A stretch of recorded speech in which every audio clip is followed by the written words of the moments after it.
I'm joined by head women's basketball coach Emma Purfeerst, previewing the 2024-25 women's basketball season. Coach, you guys are a few practices in, a few weeks in, I should say, and have a scrimmage on your belt. What have you kind of seen from the team so far, and maybe some things you've liked and things maybe you guys have worked on? Yeah, I think the big thing this year is everybody's a year older, a year more experienced. We were a really young group last year, so there was a lot of learning as we went.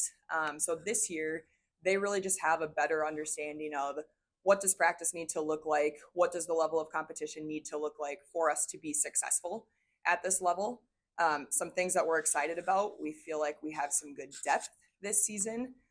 Like I said, we have some good experience coming back, and now it's just about putting it all together as we head into games. Yeah, you guys have 26 players on the roster, big roster. Obviously, like you said, bring back a lot of returners. Also, 12 new players on the team this year.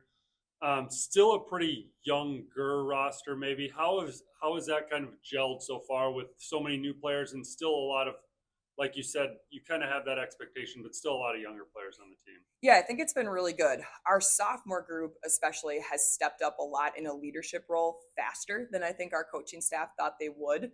And then our juniors and seniors are doing a great job of leading as well.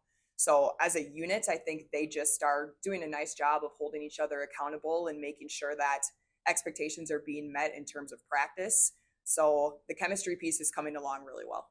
And then this year, you guys start games this weekend already, and then a lot of non-conference games before you jump into conference. Return almost 90% of scoring minutes from last year. What's kind of early expectations? I know last year you had a ton of new players that were kind of getting acclimated for these first few games. What's kind of the goals and kind of process early on? Yeah, I think early on, we definitely want to go out and play our game. Very much focused on using last year like as a good foundation, but taking the things we weren't great at last year and focusing on improving them.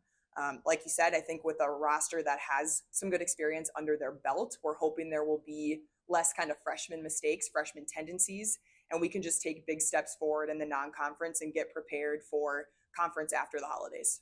Yeah, and then I will talk one more last thing about conference.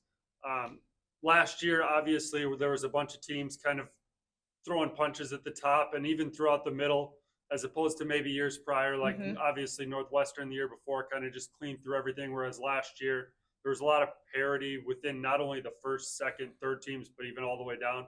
What's kind of the outlook on the conference this year and kind of what you guys feel like should be maybe goals throughout the year? I think the UMAC has gotten so much stronger in my 7 years at Bethany. Like you said, traditionally it's been a little top heavy. Last year, I think it was awesome that there were 6 teams really, really competing. Honestly, probably 7 teams really competing hard down the stretch. It makes us better. I think knowing that every game you have to show up, play your best, compete really hard. Otherwise, you could lose any given game. So I'm expecting more of the same from the conference this year. There's some coaching changes. There's some good fifth-year players coming back. So it's going to be a battle. I think the conference will continue to grow, and I'm excited for us to compete and see how we can do. And then one more question. I asked Pat Garvin, the men's basketball coach, the same question. Second year as a head coach, but 7th year here at Bethany. What's kind of been your personal, like, biggest thing that you've maybe noticed that you didn't expect in coaching as a former player? What's something that you've really grown to like look forward to as a coach? I think for me, the relationship piece with the players is huge. I think especially on the women's side, it's really important that you have that relationship with them off the floor because it allows you to push them harder on the floor. This is a group that I think they have a great potential, but they're also a group that's really tight. So I think that's just going to be a huge piece of what we're doing, how tight the relationships can be, how good our chemistry is. I think that'll really set the tone for how we can do. Well, thank you for your time and good luck. Thank you.